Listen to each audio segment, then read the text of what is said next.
সাতক্ষীরায় বিএনপি ও তার অঙ্গ সহযোগী সংগঠনের নেতাকর্মীদের নিয়ে সমন্বিত মতবিনিময় সভা অনুষ্ঠিত হয়েছে। রবিবার বিকেল 4টায় শহরের আমতলা মোড়স্থ নিরিবিলি কমিউনিটি সেন্টারে উক্ত সমন্বিত মতবিনিময় সভায় প্রধান অতিথির বক্তব্য রাখেন বিএনপির জাতীয় নির্বাহী কমিটির ভারপ্রাপ্ত সাংগঠনিক সম্পাদক অনিন্দ্য ইসলাম অমিত।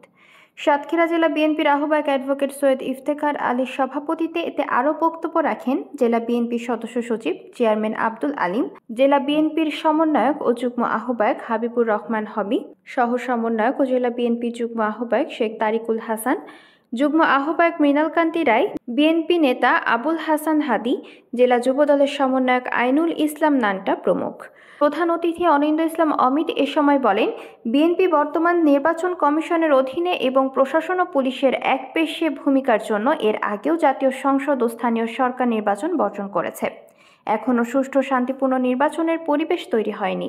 তাই বাংলাদেশের বর্তমান অবস্থাকে বিবেচনায় নিয়ে বাংলাদেশ জাতীয়তাবাদী দল বিএনপি আসন্ন উপজেলা পরিষদ সহ সকল স্থানীয় সরকার নির্বাচনে অংশগ্রহণ না করার সিদ্ধান্ত গ্রহণ করেছে। তিনি আরও বলেন, দেশে আজ আইনের শাসন নেই, মানুষ তার ভোট দিতে পারে না। তারা বাক স্বাধীনতা হরণ করেছে, গণতন্ত্রকে গলা টিপে হত্যা করেছে। তাই এই ভোটারবিহীন সরকারের বিরুদ্ধে জনগণকে সাথে নিয়ে কঠিন থেকে কঠিনতম আন্দোলন গড়ে তোলা হবে এবং গণতন্ত্র পুনরুদ্ধার করা হবে। তিনি এ সময় বিএনপি ও তার অঙ্গ সহযোগী সংগঠনের সকল নেতাকর্মীদের নিজেদের দ্বন্দ্ববিভেদ ভুলে ঐক্যবদ্ধভাবে আগামীতে কেন্দ্রীয় নির্দেশিত সকল আন্দোলন সংগ্রাম সফল করার আহ্বান জানান।